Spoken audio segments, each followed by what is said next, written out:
Hi guys, Spider-Man Unlimited review. I just finished watching the last 5 episodes. But, let's get this out of the way. After Spider-Man the Anime series ended, there was plans for a 6th season, but sadly it got scrapped because, well, keep in mind during this time Marvel was almost at bankruptcy at the time before they decided to sell the rights to the characters for movies. So yeah. However, they did as a different studio to do another Spider-Man show, and instead of it being based around Peter Parker, because Spider-Man Unlimited here was actually supposed to be a cartoon show based around Spider-Man 2099, Miguel O'Hara. But the problem was, this show was airing at the exact same time where Batman Beyond was airing. So because of Batman Beyond, they decided to change Miguel into a different version of Peter Parker. Now that doesn't make sense. I think the original idea for 2099 is to make him like a teenager, like how Peter was, but the thing is though, Miguel got his powers as an adult, so they should have maybe gone with that. But, anyway. So yes, Spider-Man here is voiced by the actor Ray Romano Jr., or is it just Ray Romano? Let me know in the comments for those who are familiar with him. This is the first time he voices Spider-Man in the year 1999, so this show really comes after the 5th season of Spider-Man the Animated Series, because the show ended in 1998. Now, if anyone asks, is this show canon to the anime series? No, it is not. The only reason people think that because when Spider-Man first premieres in this suit, you hear the animated series theme song.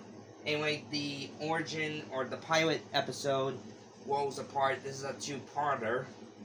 Spider-Man must go to Counter Earth to save not only John Jameson's son, well, actually, let me rephrase that. Jameson's son, John Jameson, who went to Counter Earth because they discovered there was another Earth. But for some reason, Venom and Carnage hop on a ride to go on here. I will say the designs for Venom and Carnage are unique in their own way, but I think it is weird how they can just morph into slime and stuff like that. Like, how does that work with the human host? Seriously, how? Now, as for how long Peter has been Spider-Man for, I'm going to assume for a while. However, this is the first Spider-Man show that shows Spider-Man having underarm web with the classic suit. Oh. Yes. Also, for some reason in this show only, they decided to make his eyes yellow instead of white for some reason. I don't know why. We do see MJ in part 1 of the show and also Nick Fury.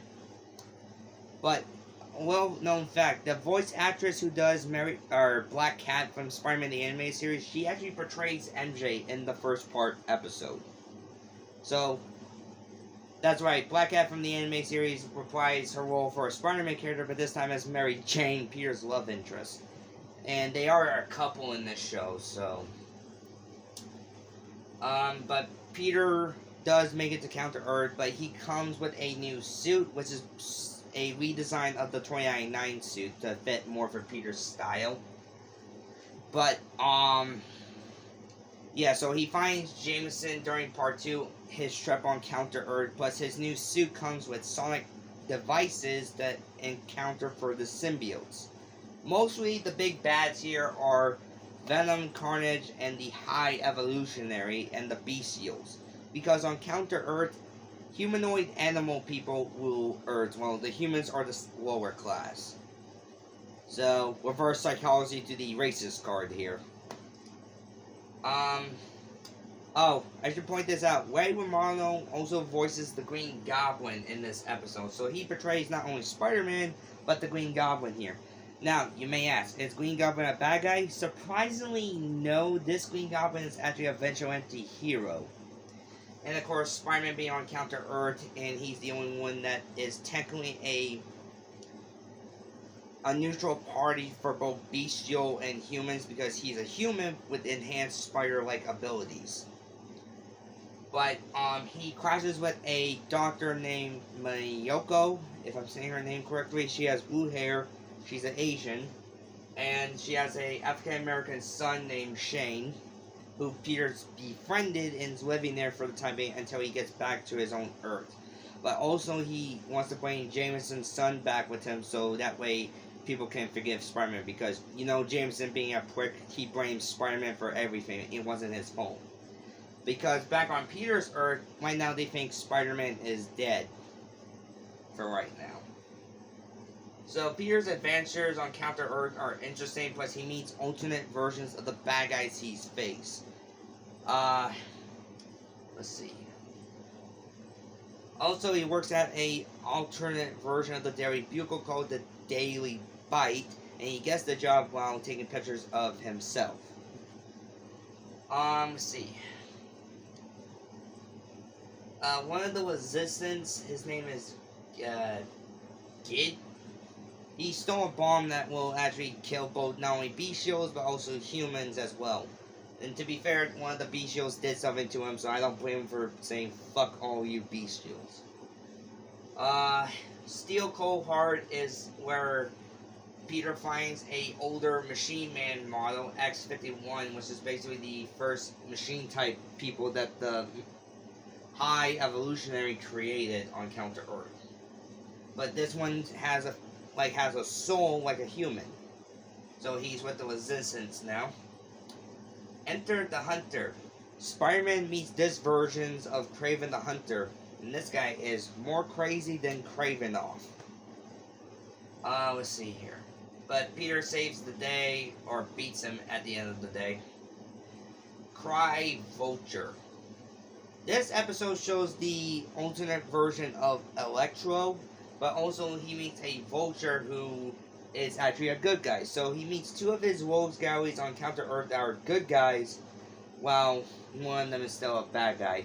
And the funny thing is, Counter Earth Electro is an electric eel. Gotta say that it kind of fits him. Episode 8 is where Jameson, when he first came to Counter Earth, Peter finds out that he is technically a bestial because the High Evolutionary put something in Jameson that makes him transform into a man-wolf. But it happens only at night, so yeah. That's a nod to in the comics because Jameson's son finds a strange red rock in outer space and it turns him into a werewolf. I forgot to mention, at the end of this episode, Peter, you can tell from most of the show, Peter doesn't want to keep staying on Counter Earth. He wants to be back with MJ. In this episode, he almost had the chance, but sadly, though, he had to crash his ship to destroy a building for that belonged to the High Evolutionary.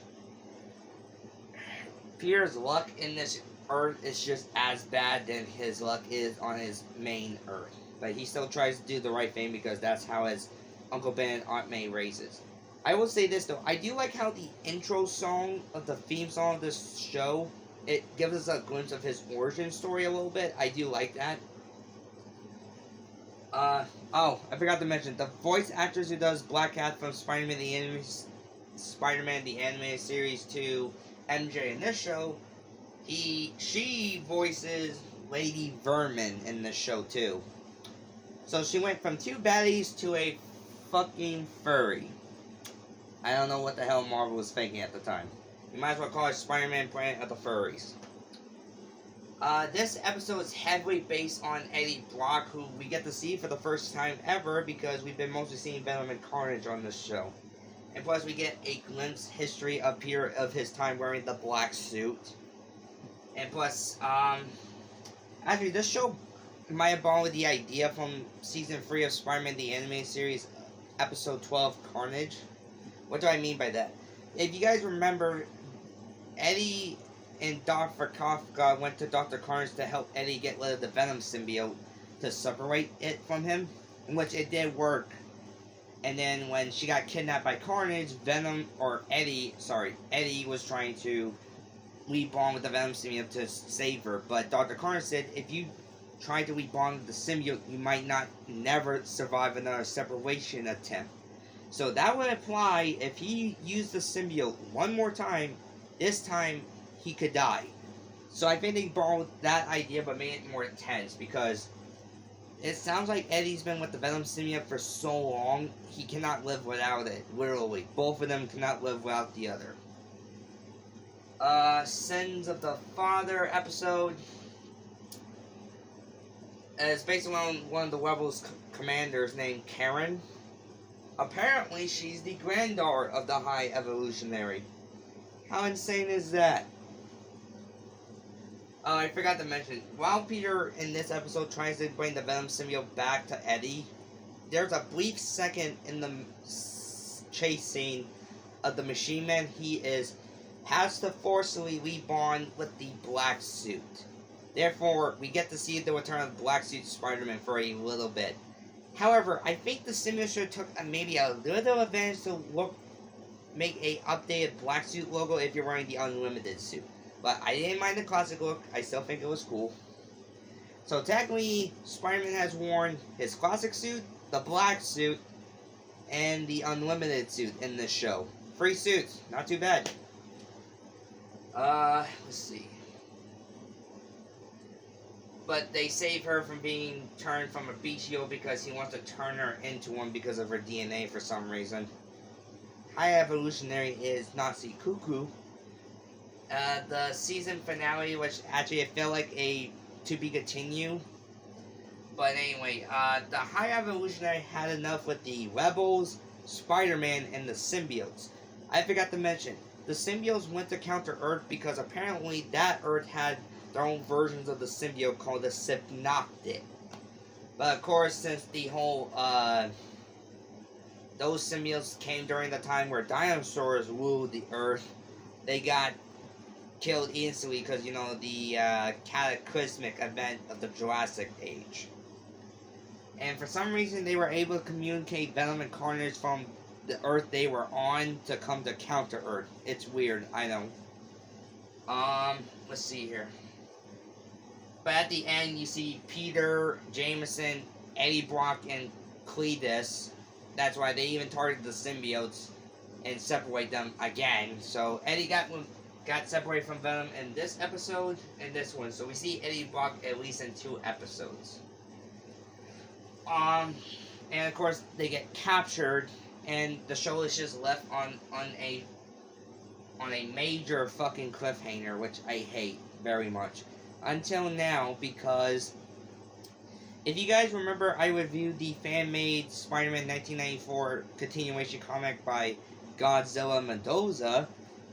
His 3rd issue basically gives us a actual ending to Spider-Man the Unlimited series. So I will consider mentioning that right now. So Spider-Man from the anime series got somehow sent to the Unlimited universe and helps them out. We even see a small glimpse of the return of symbiote Spider-Man from the anime series because Venom from this Spider-Man cartoon show bonded to that Peter for a split second.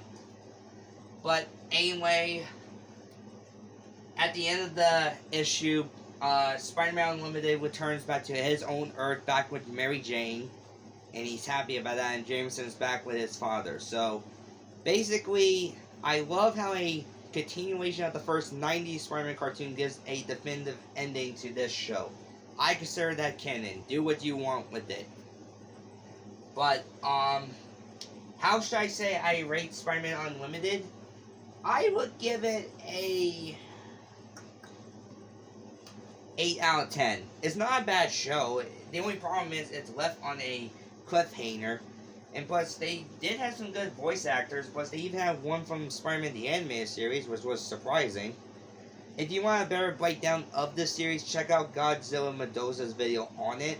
Keep in mind, also in that video, it also does it for Spider-Man the New Animated Series. I will get to that series as well. But, except I'm doing this in like a year release order, the next thing I'll be reviewing will be Sam Raimi's Spider-Man 1. And then Spider-Man the New Animated Series, and then the extended version of Spider-Man 2 and the editor cut of Spider-Man 3.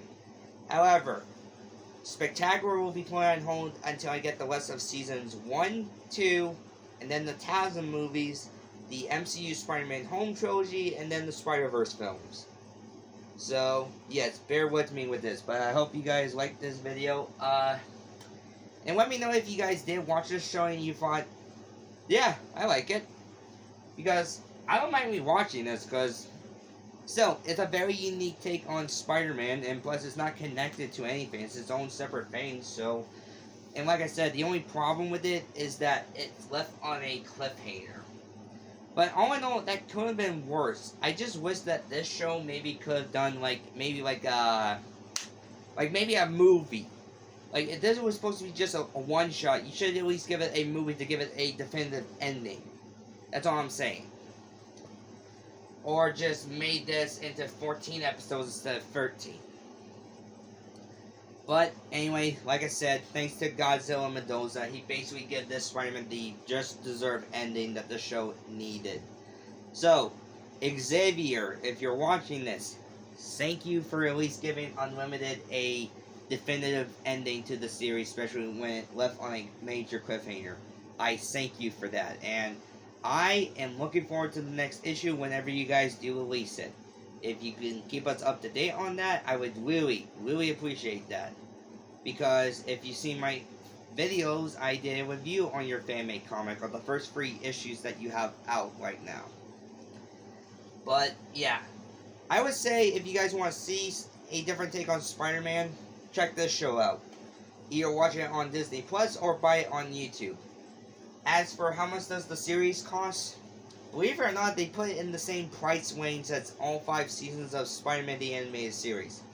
So with the plus tax, it's basically $22.78, which is not that bad for a price, if I do say so myself.